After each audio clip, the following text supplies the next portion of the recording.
Welcome to Instant Cooking. Today I am making sprouted corn capsi bhurji, a complete meal for your day. For this we need onion, ginger, garlic, turmeric powder, garam masala, sprouted green gram, green chilies, salt, egg, capsicum, corn and tomato. Take a pan, add 1 teaspoon of oil, add half a teaspoon of very finely chopped garlic, half a teaspoon of very finely chopped ginger, 2 teaspoon of finely chopped onion, 1 teaspoon of green chili, chopped green chili. Now add 50 grams of sprouted green gram. Cook it for 1 minute. Add pinch of turmeric, half a teaspoon of garam masala. Mix it and cook it for another half minute.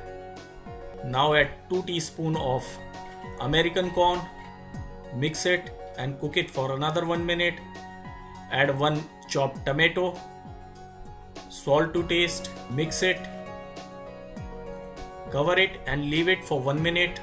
After 1 minute, check your tomato is soft. Then add 2 teaspoon of very finely chopped capsicum.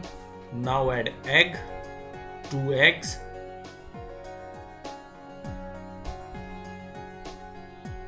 And mix it. Mix it to form a bhurji. Cover it and leave it for half a minute. And after half minute, your very healthy sprouted corn capsi bhurji is ready. Must try. Thank you.